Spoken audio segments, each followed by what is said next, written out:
Good afternoon, everyone. My name is Andrew Redman. I'm the director of the Mexico Institute here at the Wilson Center, and it's my pleasure to welcome you this afternoon in person or virtually for our conversation about Mexico's vision for regional development in the 21st century.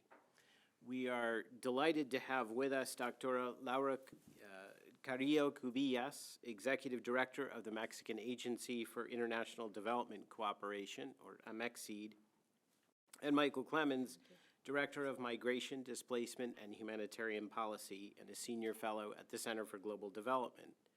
Both of our guests have long careers in social and economic development, and they will share their analysis and their views with us this afternoon. Mexico plays a unique role in the international development space. It is both a donor and a recipient of development assistance. This is perhaps not surprising in light of Mexico's economic diversity, often referred to as the two or the three or the many Mexicos. President López Obrador ran in part in 2018 on a platform to address the concerns and the challenges of Mexico's poor and neglected citizens, many of whom live in the south and southeastern part of the country, the region closest to Central America's Northern Triangle. And residents of both these regions, that is South and Southeastern Mexico and the Northern Triangle, frequently face themselves the difficult decision of whether to leave their homes in search of economic opportunity and a higher standard of living, either in more prosperous parts of Mexico or in the United States. And that decision is not taken lightly, of course, and tragically, it often places those who make that decision at great personal risk as they move northward. Upon taking office, both the Biden and López Obrador administrations recognized the need to address the root causes of migration. That is, the long-term conditions that lead people to determine that migration, often on foot, is the rational and possibly only choice for themselves and their families. Both administrations have pledged to collaborate, to address the causes, to, in the words of former ECLAC Director General Alicia Bárcena, make migration a choice and not an obligation. One of the ways in which Mexico has sought to deliver on this objective of making migration a choice is through two conditional cash transfer programs, Sembrando Vida and Jóvenes Construyendo el Futuro. These programs are currently being implemented in Mexico as well as in Honduras and El Salvador. The United States and Mexico are collaborating in this effort to help Central American youth find jobs and develop career paths under a binational plan known as Sembrando Oportunidades. While few would dispute the need to address the root causes of migration in country, including those related to economic opportunity and the ability to provide for one's family, cash transfer programs are sometimes controversial, despite their success in poverty reduction around the world. How they're implemented, monitored, and evaluated is key to assessing their efficacy. And I'm sure today, during our conversation, our panelists will have much to say about these and many other topics. And I know we're anxious to hear from all of them. Throughout our program, if you'd like to pose a question and you're joining us virtually, please either email mexico@wilsoncenter.org or tag us on Twitter @Mexico Institute. The chat function is also available on the webpage if you'd like to type a question that way. And now let's move on to the program at hand. It's my pleasure to introduce Dr. Laura Carrillo, who was born in Tijuana. She has undergraduate degrees in communications and education, master's degrees in history and sustainable development, and a doctorate in regional development. In 2010, she entered public service through the National System for Integral Family Development in Mexico City, and later became the evaluation director for the Council for the Evaluation of Social Development of Mexico City. Since 2019, she has served as executive director of the Mexican Agency for International Development Cooperation, AMEXID, where she oversees Mexico's domestic development projects as well as its global partnerships. Dr. Carrillo, it's my pleasure to welcome you to Washington and to the Wilson Center, and we're delighted to hear from you now. Thank you. It's a pleasure to be here. So I'll start my presentation now? Please. Okay. So I wonder if we could see a couple of videos that I brought?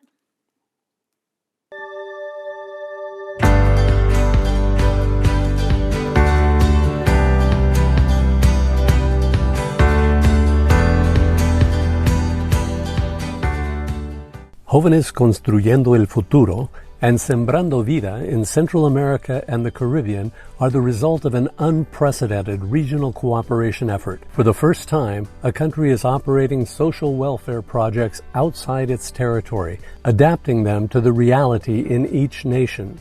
We began in June 2019 in El Salvador and in July of the same year in Honduras with the signing of letters of intent. AMEXID led the technical forums, the legal, administrative, technological, and logistical processes necessary to initiate the first registrations and the correct functioning of the digital platforms for systemizing information. In March 2020, the COVID pandemic interrupted our operation in the territory, but in just 5 months, we resumed on-site activities in El Salvador and Honduras. At present, with Sembrando Vida, we have reached the goal of 20,000 farmers working within the project. We have a presence in 10 of the 14 departments of El Salvador and in 10 of the 18 departments of Honduras. We have more than 100 extensionists providing technical training to beneficiaries, thereby improving their agricultural practices. We have generated 20,000 direct jobs and nearly 45,000 indirect jobs. Farmers have been able to diversify the production of their plots of land, thereby encouraging production for self-consumption and the commercialization of their surpluses. Today, we have more than 25,861 manzanas, approximately 44,732 acres, cultivated in both countries. After joining the project, the percentage of beneficiaries that considered migration as an option has dropped from 55.5% to 0.6% in El Salvador, and from 56.4% to 1.8% in Honduras. We have enabled farmers to build their own prosperity in their own land by providing them with agricultural inputs, specialized support, and direct cash transfers. But above all, we have offered them our trust and a helping hand. With Jóvenes Construyendo el Futuro, we have reached the goal of 20,000 beneficiaries in El Salvador and Honduras. We have presence in all 14 departments of El Salvador and in 16 of the 18 departments of Honduras. We have more than 800 work centers linked to the project, which can be public, private, or social, where the beneficiaries will improve their chances of finding a new job through the experience acquired. After joining the project, the percentage of beneficiaries that considered migration as an option dropped from 35.7% to 11.4% in El Salvador, and from 63.5% to 8.5% in Honduras. Young men and women have developed job skills that contribute to strengthening their roots in their home communities. Despite the global challenges we face due to the health emergency caused by the COVID-19 pandemic, Jóvenes Construyendo el Futuro and Sembrando Vida are bearing fruit in El Salvador and Honduras, having a positive impact on the lives of vulnerable populations. Based on this vision of development, AMEXCID will continue to promote well-being in the region through the implementation of these projects, which in 2022 will begin in Guatemala and in Haiti.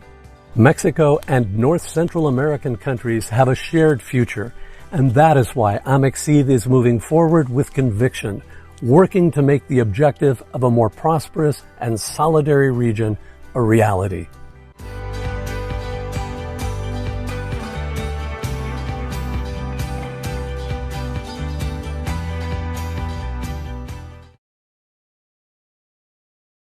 Also, this video explained what we're doing in Central America, but can we get the other video where we explain how we're working together with the United States? Yes, we're ready for the next video, Jack.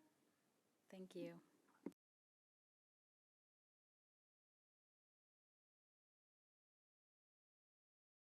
AV, can we get the next video? Thank you. There we go.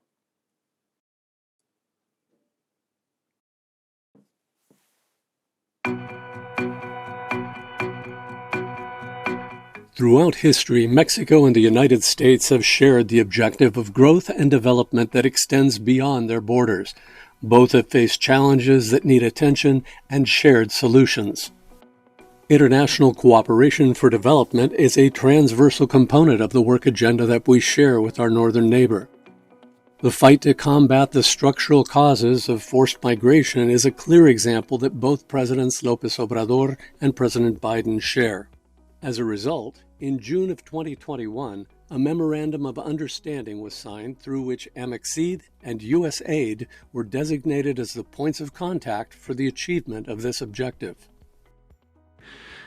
Al que alude también el presidente Biden en su carta, espero trabajar con usted para ampliar nuestra cooperación, específicamente aumentando la inversión en el sur de México y el norte de Centroamérica. Me complació ver a nuestras agencias de desarrollo viajando juntas a El Salvador para identificar nuevas oportunidades. Agradezco el financiamiento y la implementación de su gobierno en el norte de Centroamérica de los programas Jóvenes, Construyendo el Futuro y Sembrando Vida para proporcionar empleo y capacitación a las juventudes, así como para brindar ingresos sostenibles a las familias pobres rurales en las comunidades de alta emigración. The government of Mexico has successfully implemented in record time its Jóvenes Construyendo el Futuro and Sembrando Vida projects in El Salvador and Honduras, reaching the established goals. Today, we have reached 40,000 beneficiaries and have generated over 44,900 indirect jobs in these two countries, thereby creating real opportunities for development, prosperity, and the establishment of roots for Central Americans in their communities of origin.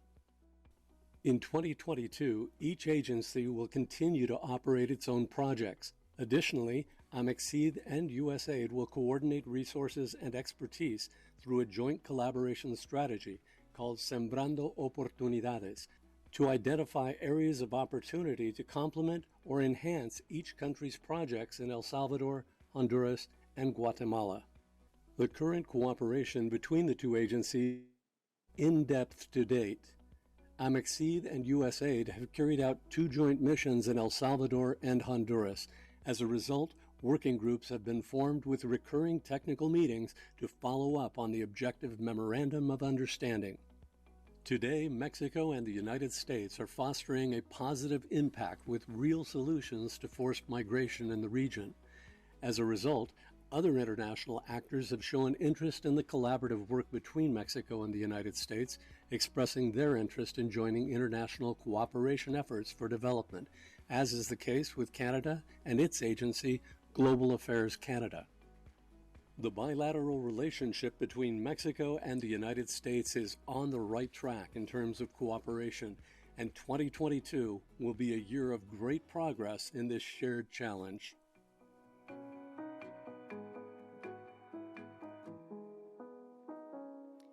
So obviously we cooperate in a whole lot of projects, but these two that we presented are the ones that have the bigger budget, and we hope to share this not only with Haiti and Guatemala, but also Cuba and Belize, and also other countries want to learn how we do this and why. How can we translate what we're doing in Mexico in other countries, because we try to do it with the same norms and regulations, but also we need to obviously take into account the norms and regulations of each country. And this is something that we're learning how to do, and we can share as much as any country would like to. Now, I've got this report here, and I think you have it online, or you'll be able to download it at some point, and we have it here in physical version. But this report explains what we're doing, why did we choose both of these programs, the numbers, the figures, and what we're looking forward to, and the next steps or next phases for the project. I don't know if we have time for me to talk about it a little more, or perhaps you want us to go to questions and answers, or another part. Victoria, I think if you'd like to chat about it a little more, I think we can do that, and then we'll hear from Michael, and then I think we still have plenty of time for Okay, questions. excellent. Sure, we'd love to hear more about it. Sure. So I've got a presentation of this. Do we have it on the PowerPoint? Okay. For the projection? We don't? All right. So So the comprehensive plan that we made in between Honduras, El Salvador, Guatemala, and Mexico, we have each country decided upon what programs they wanted for themselves with our own means. But also, we're trying to find what projects we can do together, and this is the case for Sembrando Vida and Jóvenes Construyendo el Futuro, in which we're giving not only sharing what we know how to do, but an amount of money. For us, is 30 million is considerable, and one might think it's not, but it is because what we're doing is we're transferring the money directly from a bank in Mexico, El Banco de Bienestar. It doesn't go through AMEXID, and it doesn't go through the government of the recipient country. It goes directly to the beneficiaries. So what we're doing is we're making sure that corruption doesn't have a hand in these programs. That's one thing. But the other thing is we're injecting money directly to the communities. And we have a month-to-month program. What we mean by this is every month we need reports from the beneficiaries and also from the people from AMEXID who are implementing these programs. And once we get a report that everybody's doing what they're supposed to do at that month, then they get the monthly stipend. And when you fail to do what you had to do for Jóvenes Construyendo and Sembrando Vida for more than 2 months, then you lose then you lose the stipend. That's one thing. The other thing is for Jóvenes Construyendo el Futuro, they have some sort of insurance, and for many of them, that's the first time that they've been insured. For all of them, or practically all of them, more than 25% of beneficiaries in both programs, this is the first time that they have a bank account. And they're also learning how to manage these accounts and how to save. So there are plenty of suggestions from the comprehensive program that are being addressed with these programs, because Sembrando Vida is a program for producing crops, but also we maintain I forget this word, medio ambiente, the environment, I'm sorry. And also we make a very good point at bringing women, being able to be owners of their own land, the land that they're working on. And we're trying to catch more water because they have really awful droughts in the region of Central America, and we're trying to revert that process of deforestation also. So there are many issues that are being addressed with these programs, either for Sembrando Vida, but also with Jóvenes Construyendo, for the fact that the youth need really an opportunity. And we've found something that is very interesting. For youth, for instance, when they live in let's quote unquote, what many in their own countries consider the bad part of the city or bad part of the communities, they won't give them a chance. They don't give them a chance to get a job. So what we're doing is Mexico is behind these kids. We know they want to learn.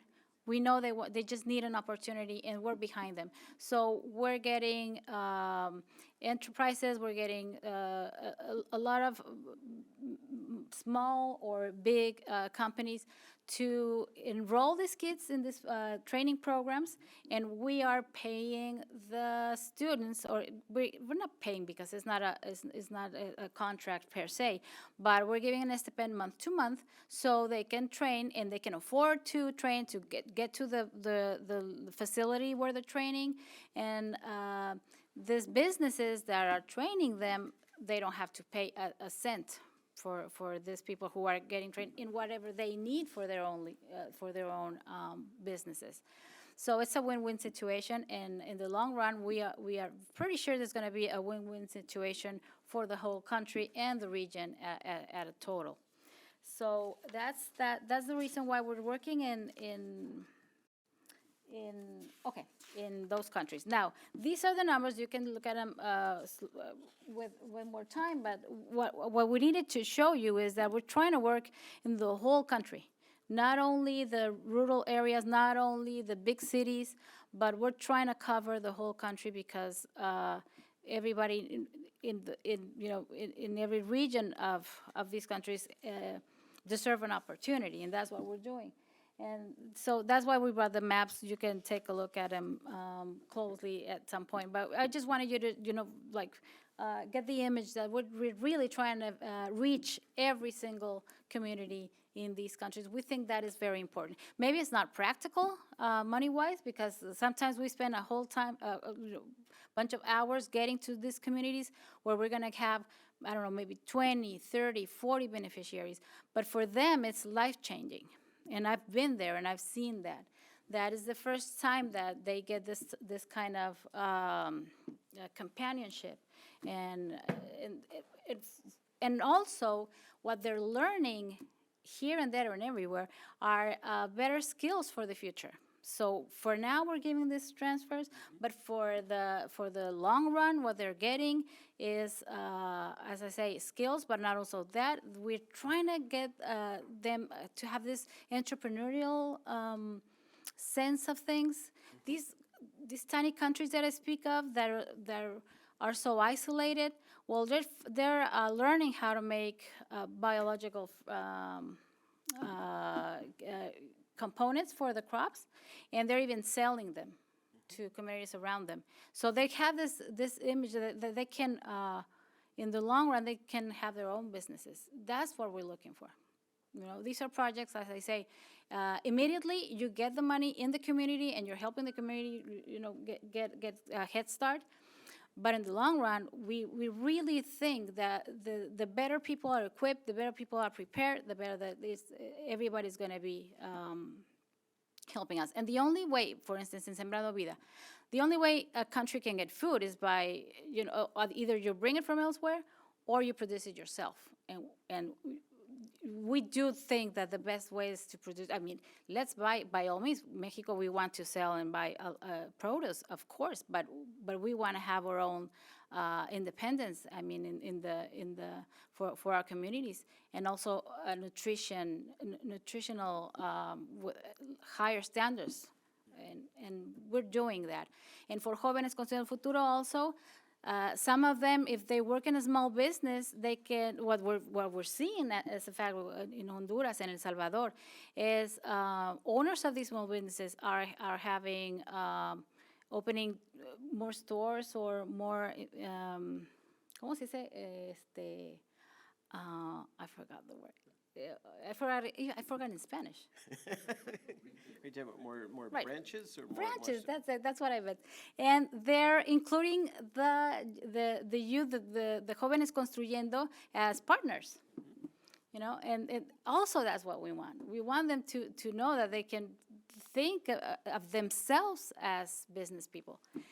Or even go back to college. So, well, I'm sure I could say a lot more of what we're doing, but I don't want to overstep my time. But I'm very glad to answer any questions that you have. Great. Well, thank you, Dr. Carrillo. That I think it's really helpful to see the videos and then hear, if as much as anything, the enthusiasm in your voice about what you're accomplishing and what really is a short amount of time. Thank you. Let's, if it's okay, I'd like to invite Michael Clemens to give us some perspective, some broader global perspective, if you will, about cash transfer programs to kind of put what you're doing in Mexico in context. Right.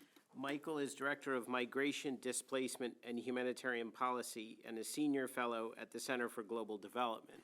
He studies economic effects and causes of migration and has published extensively on migration, development, economic history, and impact evaluation. He's a research fellow at the IZA Institute of Labor Economics in Bonn, Germany, and at the Center for Research and Analysis of Migration. He has served as professor at distinguished universities and as a consultant for international organizations like the World Bank and the UN Development Program. He received his PhD from the Department of Economics at Harvard, specializing in economic development, public finance, and economic history. Michael, it's great to have you with us this afternoon, and please, we'd love to hear your thoughts. Thank you so much. I only have a couple of degrees, unlike the 5 that you listed for Dr. Carrillo at the beginning. It's not a Can you hear contest. me okay when I talk like this? Yep. Great. Thank you very much for letting me participate virtually, and I'm sorry that I can't be there with you in person. It's a real honor to appear with you, Dr. Carrillo. I want to talk just for less than 15 minutes from an academic perspective, as Andrew said, about the ways that the specific design of conditional cash transfers shape migration behavior. And from the beginning, we need to recognize that conditional cash transfers as a genre are a contribution from Mexico to the world. When Dr. Carrillo talks about conditional cash transfers, it's like Tim Cook talking about the iPhone. Now, one of his predecessors, great innovation, taking it to take over the world. To make a long story very short, as many of you know, in 1995, Santiago Levy, Undersecretary in the Finance Ministry, was asked by President Cedillo to do something about spiking poverty in the wake of the peso crisis. He and others experimented with a variety of things, including in-kind transfers that were quite restrictive on the poor, and ended up with the idea of cash transfers, allowing people to spend on what they want, but critically, conditionally on things that foster long-term investment in human capital. Really an absolutely brilliant innovation that to simultaneously serve the purpose of short-term poverty alleviation and long-term poverty alleviation with a single tool. And the brilliance of that innovation and its rigorous evaluation, its scale up under Jose Gomez de Leon and other innovators at that time, really brought it to the whole world. To me, cash transfers, conditional cash transfers, should be judged according to those criteria that they were created to accomplish, which are to simultaneously address the short-term and the long-term constraints of poverty, not their effect on migration. However, in a world in which migration is extremely politically salient, of course, it is important to understand the migration consequences of whatever we are doing in development for whatever reason we are doing it. And it's certainly the case that around the world, not just in our region, but in Europe and in Asia, conditional cash transfers are increasingly seen as a weapon in the arsenal of those who seek to deter migration. So I want to distinguish two very, very broad types of cash transfers around the world. There are those setting aside unconditional cash transfers, which are a group of their own. If we're talking about conditional cash transfers, two very broad categories of transfers are those that are conditional in some way on the physical presence of the recipient at the origin, at the migration origin, and those that are conditional on something else, usually long-term investment in human capital, such as education, health, and nutrition. Not everyone knows that the ESA of Progresa stands for Educación, Salud y Alimentación.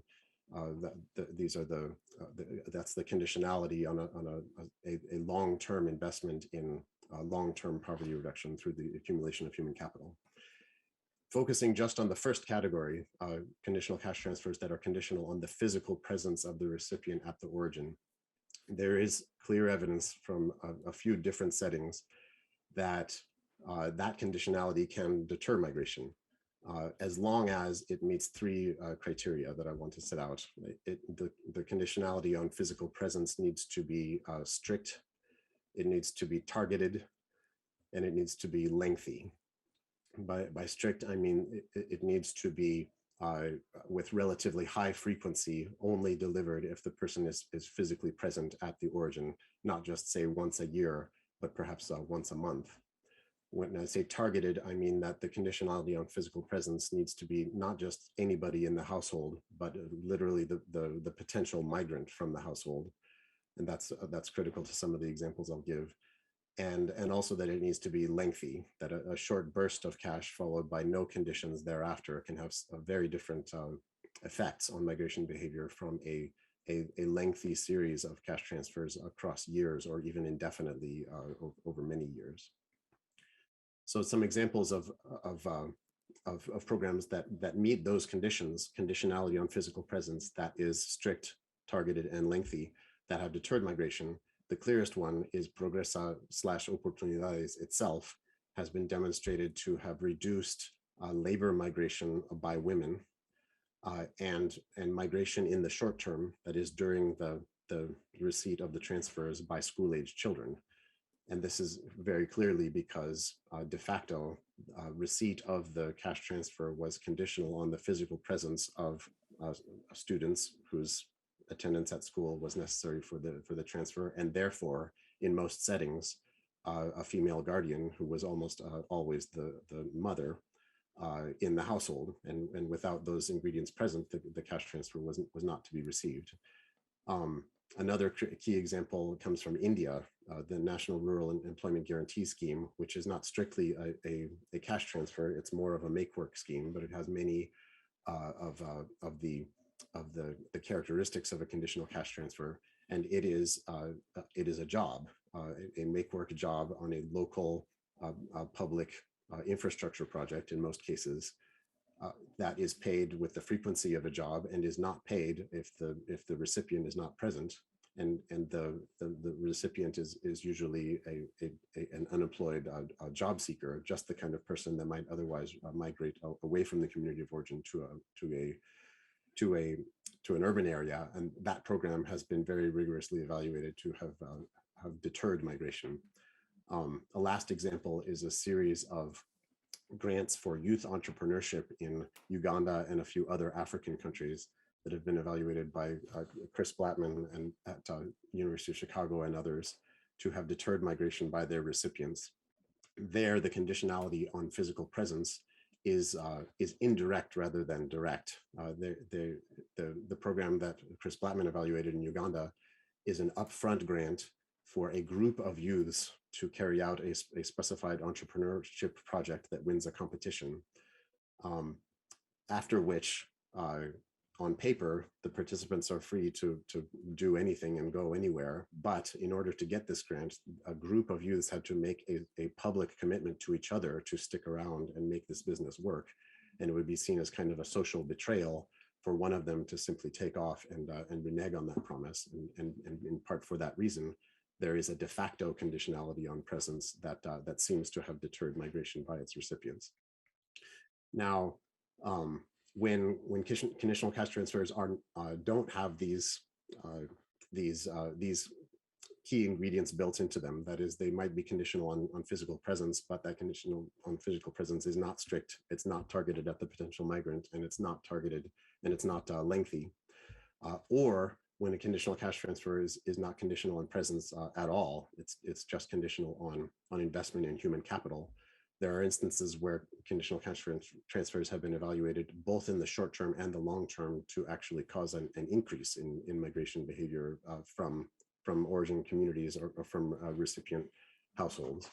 So one of those is in the short term, that is during the program or in 1 or 2 years afterwards, is Progresa itself for male labor migrants. Right away in 1998, 1999, Progresa in the communities where it was randomly allocated to be first rolled out seems to have increased the propensity of just males, again, on whose presence at the origin the cash transfer was not conditioned, to migrate for work to the United States. Another example of that is the unconditional cash transfer of Procampo in Mexico.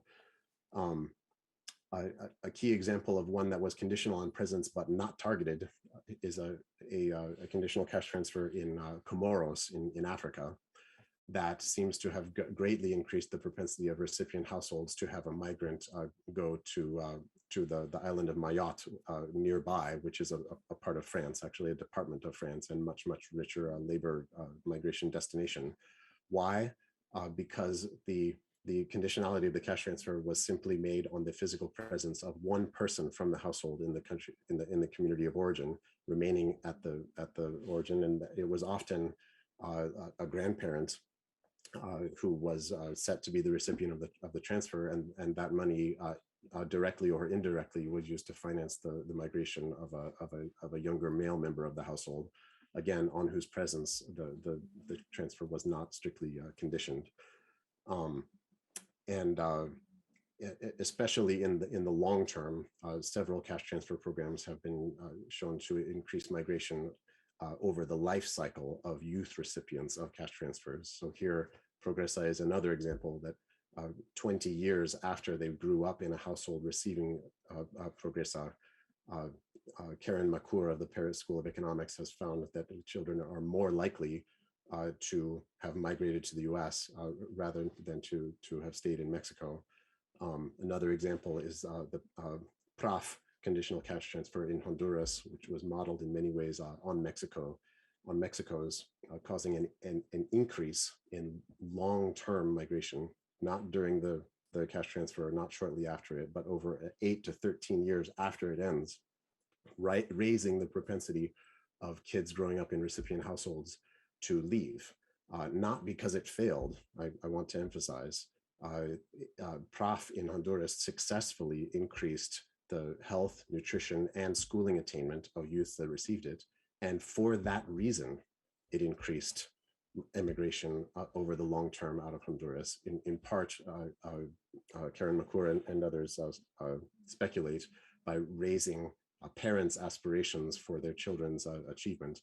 Children were actually more likely to finish university when they grew up in a household receiving PRAF in Honduras, even though, of course, the recipient of the receipt of the cash transfer was not at all conditioned on university attendance. It was conditioned on very basic school attendance.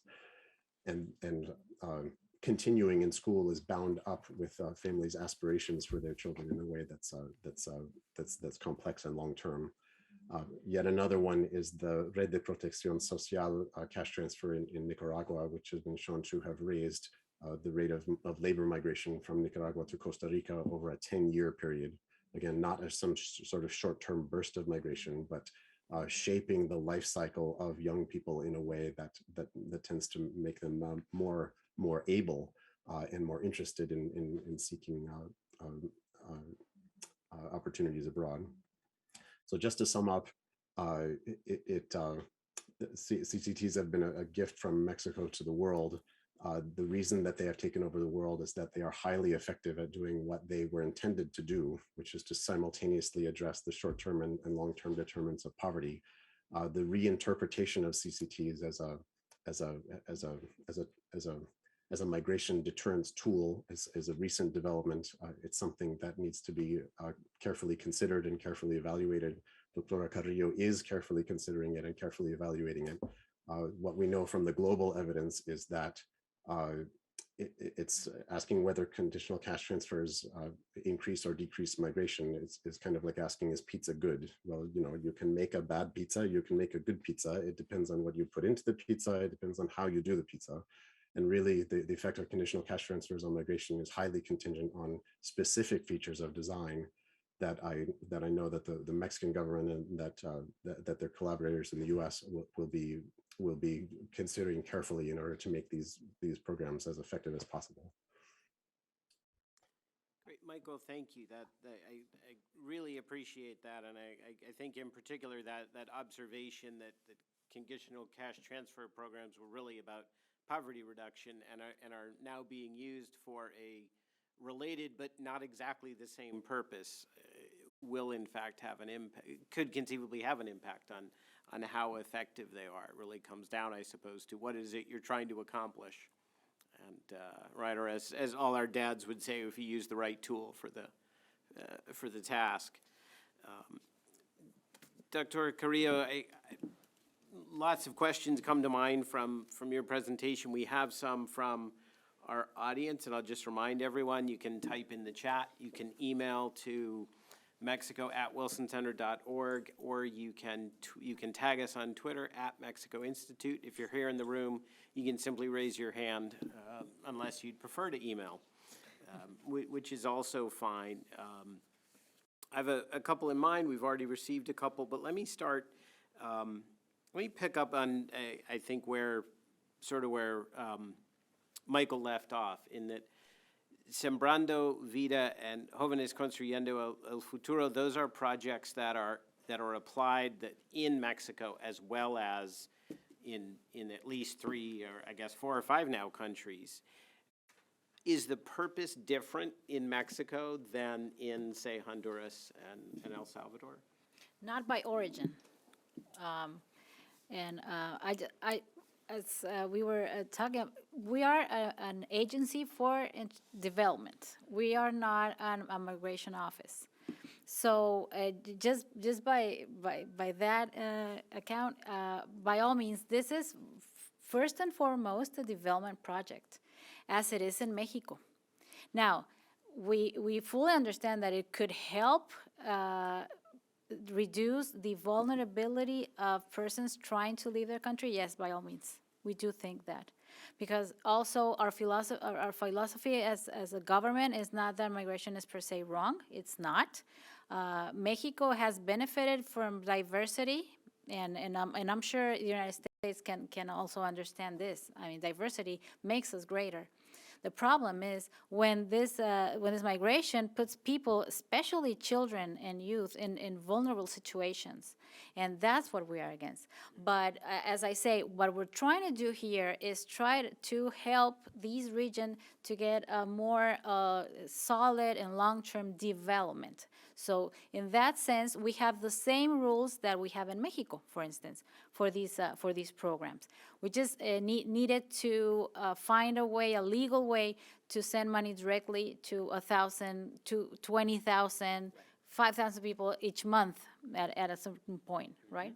But yes, absolutely, it is very similar to what we're doing in Mexico, and it has a very similar goals. Right. Yeah.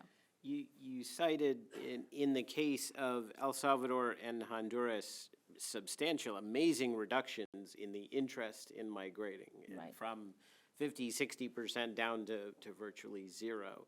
Is that a metric that is tracked in Mexico as well, or is that maybe one distinction that you're not tracking that kind of a metric at home? Well, since from the first day that we started working on these projects in Central America, there's always been the question of migration.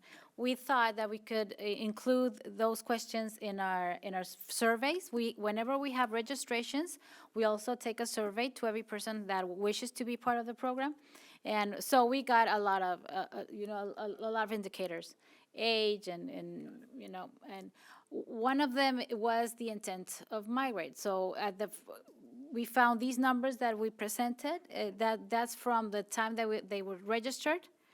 And then every 3 months, we try to get in touch with the beneficiaries and see how they're doing, and we do several surveys. So what we found is, as long as they have this opportunity, they're not going to try to leave. That doesn't mean they're never going to try it, like ever, no. But as long as they're part of the program, they're very content to stay. Well, most of them, as you can see, not all of them, but most of them are very fine with staying home, because also culturally we are very prone to community. We're very family oriented. So what we've heard from our beneficiaries, and that's from Sembrando Vida and Jóvenes Construyendo, is that they rather stay home where they're loved by their peers, they're loved by their families, and especially in Sembrando Vida, they love their land. So it's an opportunity to stay there. But we're doing other evaluations, independent evaluations. We'll find out if this is the case once they have their results. But we're pretty sure that it might be the case, as long as they have the stipend and they're part of the program. They're willing to. They would rather stay home. Yeah. Absolutely. Yeah.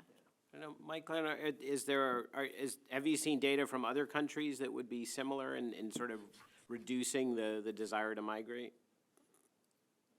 Those three examples that I mentioned, the set of sort of entrepreneurship, youth entrepreneurship projects in Africa, the rural employment guarantee scheme in India, and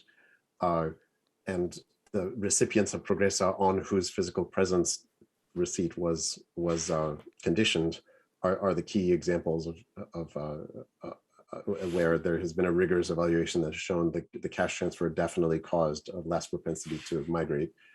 And there is that in these, in Sembrando Vida and in Jóvenes Construyendo el Futuro. In Sembrando Vida, my understanding of the structure of the transfer is that the recipient is usually the head of household, who is an agriculturist and has some land and is working that land along with their family. The fact that the head of household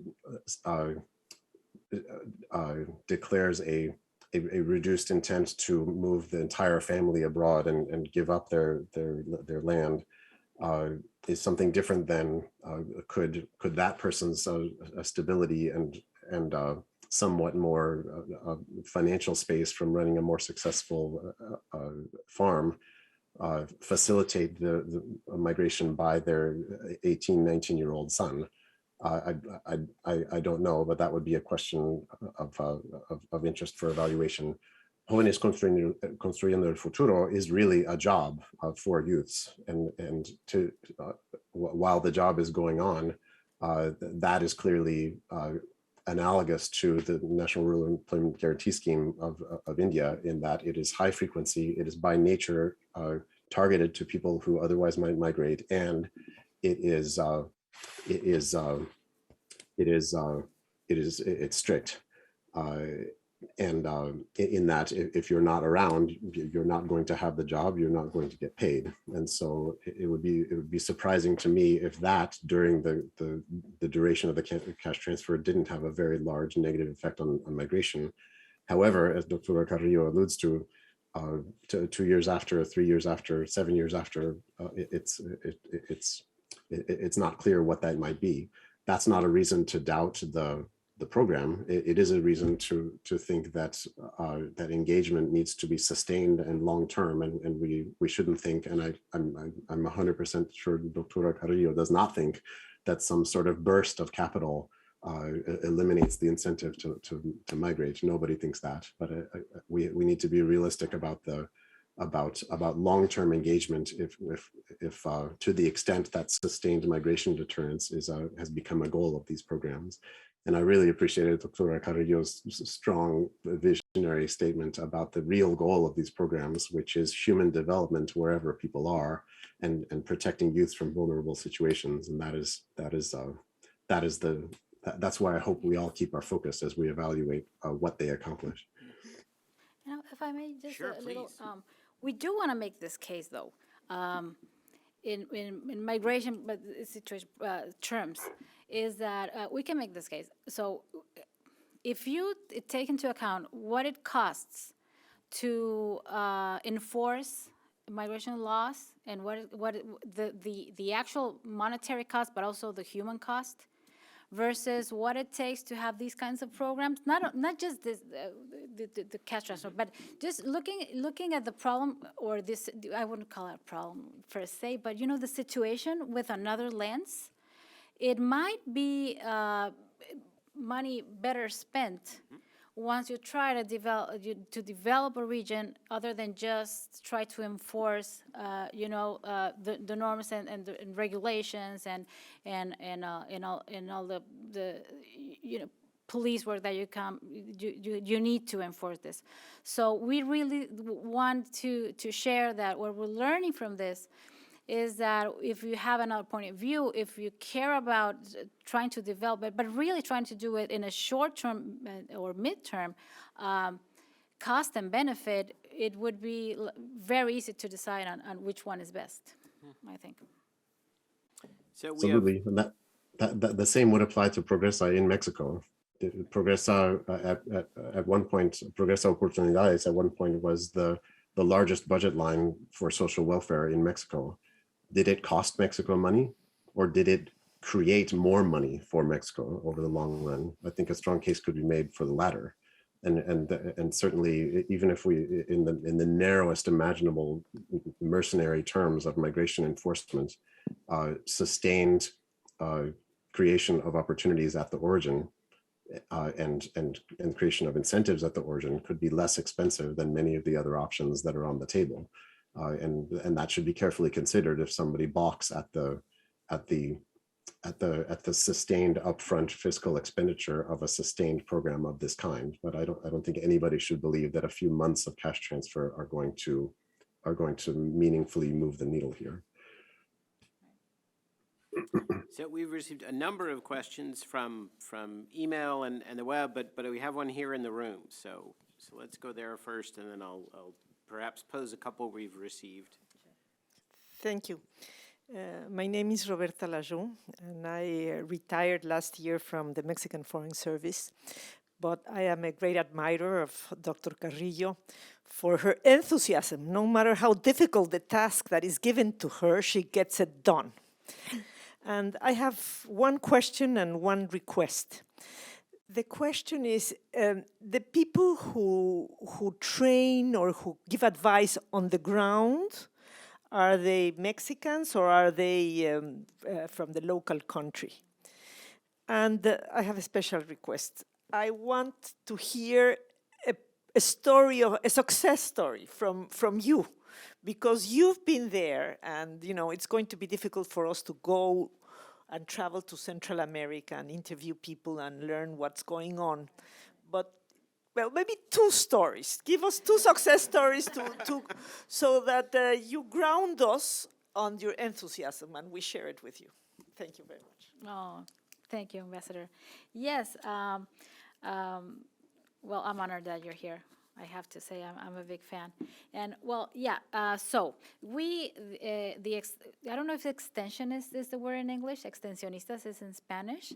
And they are the ones who coach our beneficiaries. So they're local. We contratamos. We hire them locally. But they get their training from Sembrando Vida, Mexico.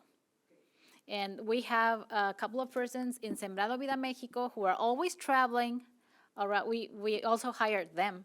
So they could travel all around Honduras, El Salvador, and it's going to be also Guatemala, and Belize, and Cuba.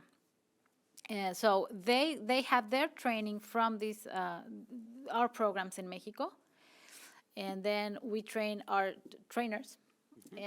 And they go, because what we're doing is these trainers, they're going to be able to translate what we're doing in Mexico through their own reality, their own crops. Because even though that we have a very similar, as I said before, geographical characteristics, the thing is we're not able, or we're not permitted to send seeds from one country to the other. Not from Mexico. We're not exporting plants or anything. We need to get them locally. For now, that's the case. So these people that are local, and they studied in their own reality. They're helping us translate and get better results. So that's how we're doing it. The administrative part we're doing in AMEXID. It's AMEXID staff entirely. And also we have a relation with banks, and we also do this with AMEXID. Our staff takes care of every month we send the money, but we rely on local banks to distribute this money for the beneficiaries. Now, success stories, I have a bunch, and I could stay here like for all night. So let me. The first person that came to mind was Dennis. Yeah, he was one of our first beneficiaries from El Salvador. He himself tried to go to the United States for 3 times, I think, before we met him. And he's not the owner, or he wasn't the owner of the parcel that he was working on. He was renting it. So he wasn't sure that he was going to be able to be part of the program, because we said that one of the rules is that you need to own the land or have a long-term lease. And we helped him get that lease because he didn't have it in paper. The thing is, in El Salvador, as you know, we had a civil war. So the papers, the regulations, it's very, it was, when we got there, it was not very settled. So we're helping them get their own paperwork so they can be part of the program. So he got that, and he has a parcel, and he's invernadero. He has he developed greenhouses. So by the time he was at the middle of our program, our program is for 8 months. It's not that much, but well. By the time he was in half of the way, for about 4 or 5 months, he already had 2 crops sold. So he was able to rent another parcel. Now he's renting 5. I mean, he already graduated from the program, but he's now buying some of the land, and he's renting, and then other new beneficiaries are helping, and they're renting also parcels. So he went on and on. That's what I want to say. He was one of our first beneficiaries, and we've been.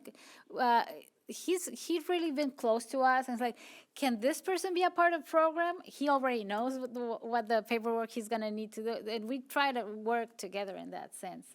So that's one success story from Sembrando Vida from El Salvador.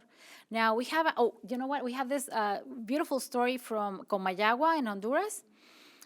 So this is a chocolatier, and he has a very small business. And when COVID came, he had to close the business. But we told him, you know what? Can you just take these kids and train them? Even if you don't sell a lot of chocolate, can you please train them? So they started working, and they saw they could sell chocolate. Maybe even with the store closed, they would bring chocolate to the houses. Well, so then I think it's about 5 months ago, I think, that the chocolatier went into a contest, of chocolate contest. It was an international chocolate contest, but he got sick. He had COVID. So he couldn't do the chocolate that he was meant to send to the contest. So one of our Jóvenes Construyendo Futuro girls, she followed the instructions, and what she already knew from her training, she did the contest, the chocolate that was sent to the contest, and they won. And now they have this, extra money, and they're considering open more stores in which these jóvenes are going to be partners with a chocolatier. And yeah, whenever I go to the Comayagua, I be sure to get those chocolates and take them home. But we have a lot of stories, and we are trying to register them, and we're trying to make some documentaries, I'm sorry, in that respect. Yeah, I hope that I did answer your questions. Thank you. So let me see if I can combine several questions that are really sort of about how you ensure that the programs, that you monitor the beneficiaries as you just described, if it's, what happens after the 8 months, and I think the question, maybe Michael can jump in afterward as well. This question is, how do you ensure that the programs promote autonomy and avoid creating dependency cycles? How do you prompt beneficiaries to leave the nest? How do you know when it's time to transition someone out? So I guess sort of a combination of how do you follow people to see that they're continuing to be successful, and when have they graduated, and do they move on, presumably so that the resources can be directed to a new participant. Right. And I know that you've only been doing this for, I guess, really only a couple years. So maybe you're not at the point of kicking people out or having people finish. No, and listen, I only wish we had more money, because it comes to that. We have limited resources, and we need to fight for more resources in the legislature, in Congress. So, but if we want to go to Congress and get more resources, we need to show them the numbers and successful stories. And that's what we're trying to do. So if we had enough to keep our beneficiaries for longer periods, we would, because we know 8 months is just a start, but we could do with a little more. Now, how do we ensure these programs? Well, it's different. Sembrando Vida is via the extensionists. They have a month-to-month programs, and we make sure that they're working on what they agreed to for every month through the whole 8 months. So we get reports monthly, and once we get a report, then we send the money. In Jóvenes, Construyendo, Futuro is almost automatizado, like it's yeah, because they get enrolled with their cell phones. So we have a platform in which the business or the office that is training them gets into the platform and sends the number of spaces that they have and what kind of training they would give. And on the other side, we have the Jóvenes Construyendo. They get in the platform and they see which spaces are nearest to where they live and that are interesting for them to get training to. And so each month we need 2 reports, one from the local business and one from the Joven Construyendo. When we make a match, then we send the money monthly. So that's the way we ensure. Whenever there's trouble, the beneficiaries will absolutely contact us and tell us that something is up, and then we try to fix it as soon as we can. Well, in autonomy, listen, philosophically speaking, when the world is perfect, when we reach utopia, no one's going to need funding. We won't need Title IX. We won't need, when the perfect world comes, then everybody will be autonomous and will be healthy and developed. But we're not at that point yet. So how do we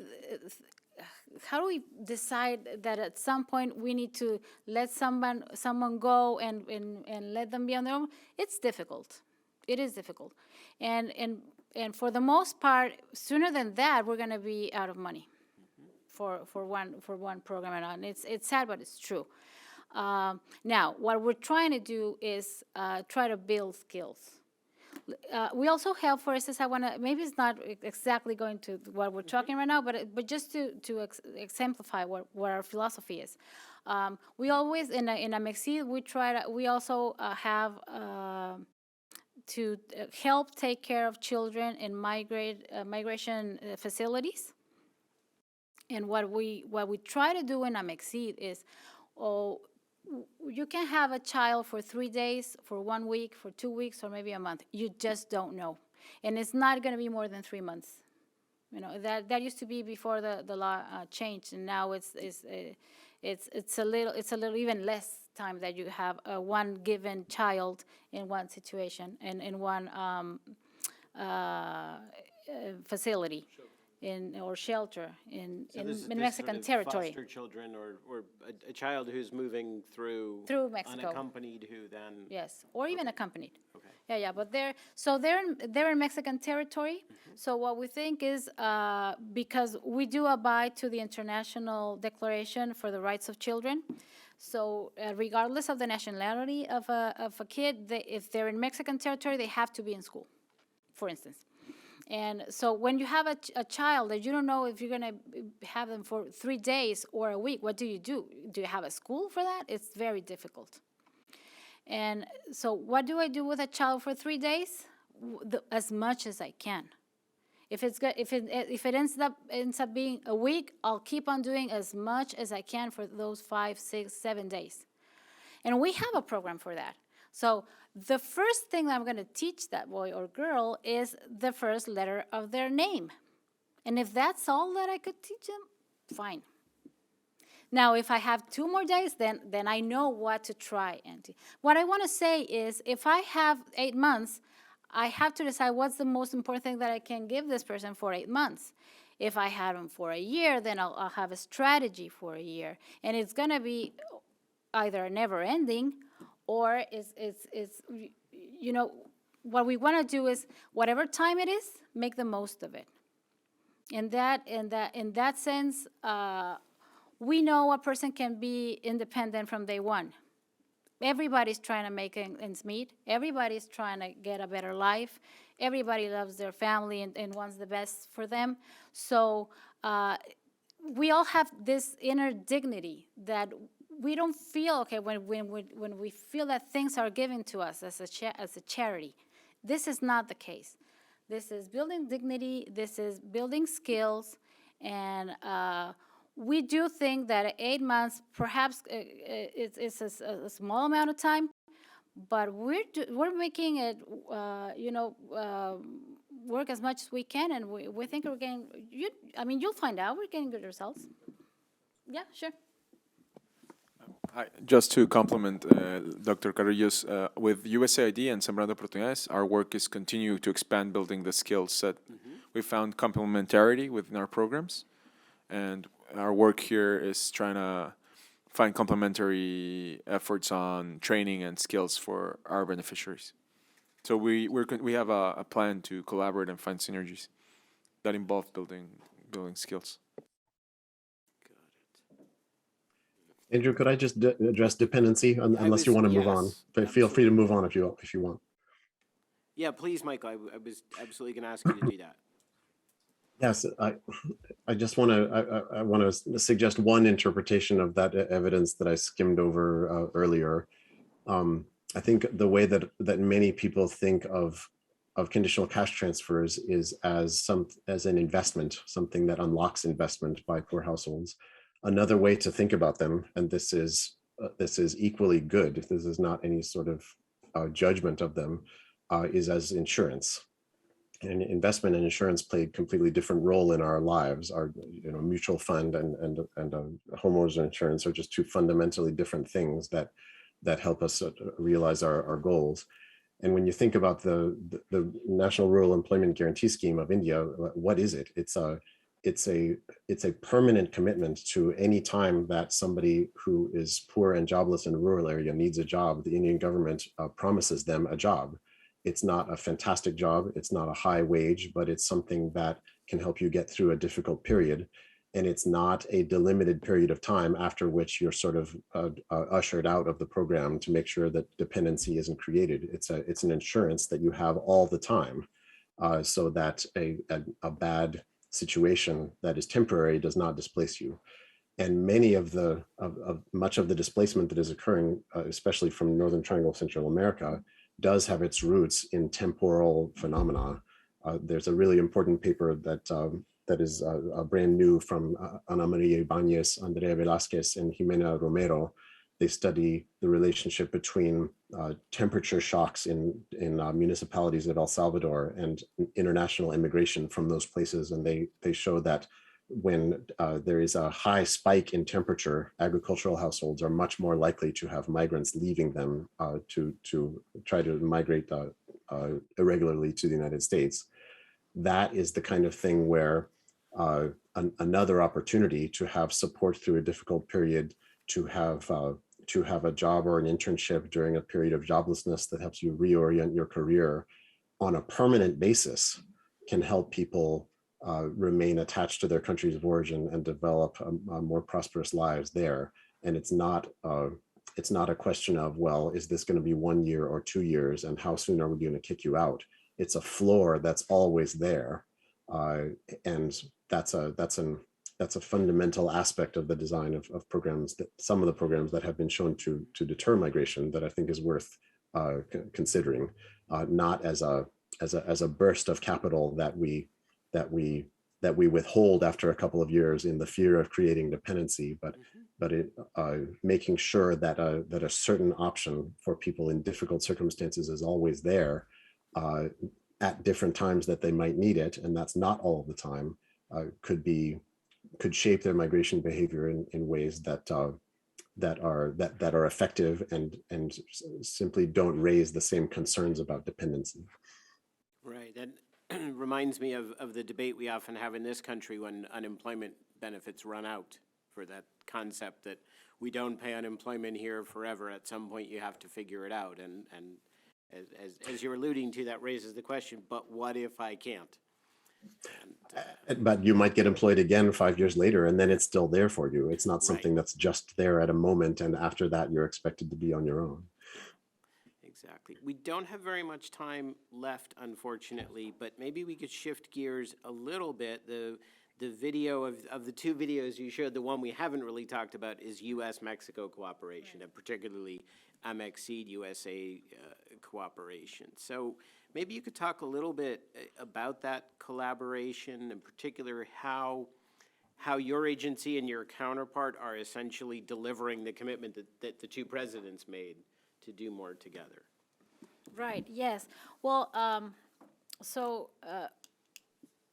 we've got a lot of meetings in a way, and we've known each other for all through these meetings. So we found like common ground and where we can. What we want to do is not to step on our each other's feet. What we want to do is try to have a strategy with what we are doing and how we know how to do it, what USAID is doing, what they know how to do, and try to build bridges. And that's one thing. But the other thing that we've been talking about is, and in this we agree, I mean, if you do the same thing over and over again, you get some results. If you want different results by doing the same thing that you've always done, well, it's going to be very hard. Right. So what we're telling them is, why don't you try to do like a percent, not everything, obviously, but a percentage of what you do or resources that you have. Would you try a different strategy? Would you work with us with this, with what we're proposing, suggesting, see what happens? And for that, we are very responsible. I mean, we don't want you to just throw that resources on our word. We want you to throw it on our work, and they've been able to see firsthand what we're doing there in El Salvador and Honduras, and there it's promising, I think. And so, but these are like the two areas that we're trying to work, like trying to work together in some projects, and the other way is like trying to make a mechanism in which whatever we do, the USAID can catch and from there take it to another level, or for us also helping another part of what USAID is doing, not only both of our agencies, but with other agencies as well. Mm-hmm. Yeah, I was going to lead into, in your video, there's also reference to collaboration with Global Affairs Canada. Right. When we talk about any issue, we frequently hear the Wilson Center talk about North American approaches, right. Collaborating with our colleagues in the Canada Institute. So maybe you could just expand a bit, if you could, on what's the Canadian role and participation in all of this. Yeah, well, what we've working with the Canadian Cooperation Agency, it's been really minimal, but it was focused on our last year. We had our 200 years of independence celebrations, and also the 500 years of our le llamamos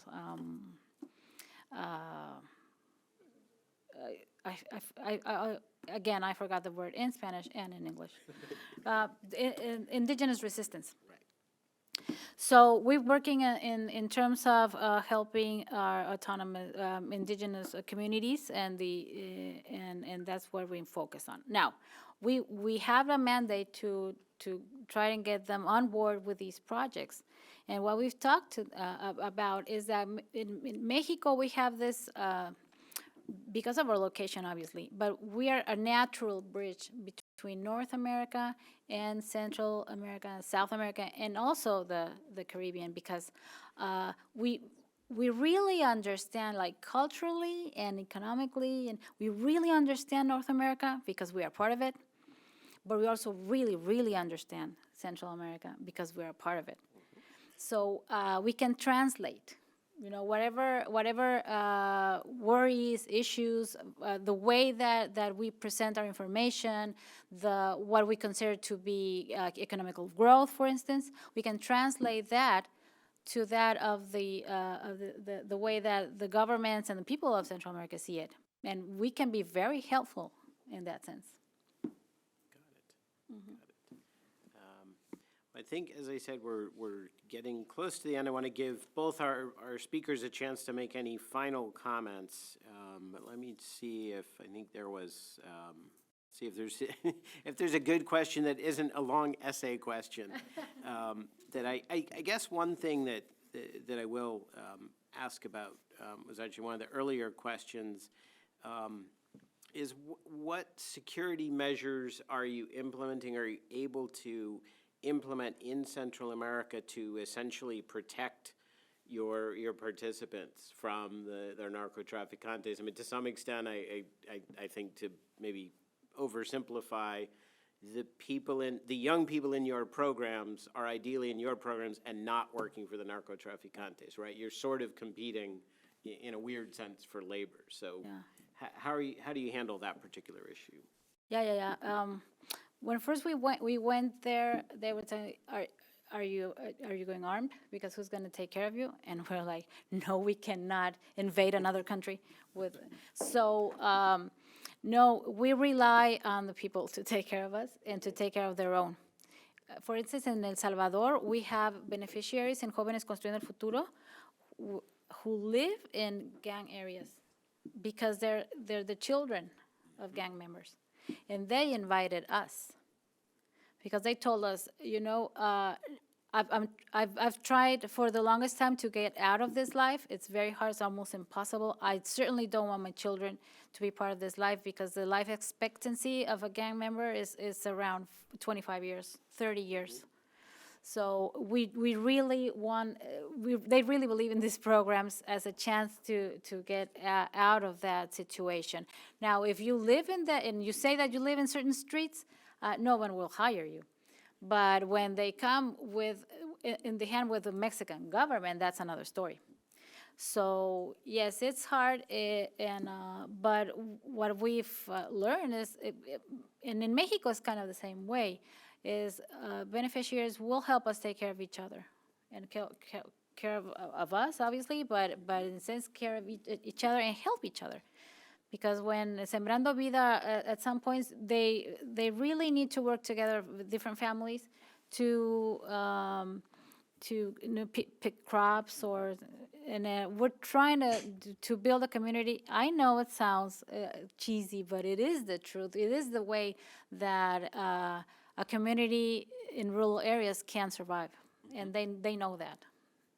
So I don't know if this answers the question, but I don't know if I'm in the closing remarks part of it. Sure, absolutely. Go right ahead. Can I just go right ahead? Absolutely. Well, listen, for us, it's an honor to be considered someone who could, you know, bring to reality whatever our president thought could be done in Central America, and not only Central America, because cooperation, we're not a Central American cooperation agency, we're an international cooperation agency. So this is, I mean, we're talking about this now, but we really have a lot of programs all over the world, as much as we can. But the fact that they trust us to do it, and they know we're trying to do our best, that's a great honor. But you know, what the real important thing is for us right now that we want to share with you is that you can learn from what we're doing. We certainly can learn from what other countries are doing. But for next generations, I think in that sense, I'm very optimistic, because next generations can see that there are many ways to address our struggles, and this is one of them. And if you want to learn more, we can share more, because we're doing it seriously. We're doing with responsibility. We're not just, you know, we don't just go to Salvador and hang around. Like we know what we're doing, and we have accountability also back in our country. So I really think it's very important to share good experiences, our learning, and be open to it, and by all means contact us if you have more questions, and we'll be glad, and hopefully we'll come back sooner than later and keep this dialogue on. We would love that. Michael, any last comments? Yes, just imagine it's early 2000s, so 2000 to 2005. Prof is being rolled out in Honduras, and pregnant mothers, young children are receiving these cash transfers conditional on school attendance, prenatal checkups, receipt of a nutritional package. And then somebody were to tell you 10 years later, this program is going to be causing girls in this house in these households to be likely to stay a year longer in school as high school students, a decade later, and they'll have better health and they'll have better nutrition. And by the way, they're more likely than not to leave than households that did not receive the transfer to leave Honduras and migrate internationally. Would that be a reason to doubt that this was a good idea? In fact, as Teresa Molina et al. Show in their study of this long-term follow-up of PRAF, greater education, greater nutrition, greater health for these children was the key mechanism that led to them being more likely to leave.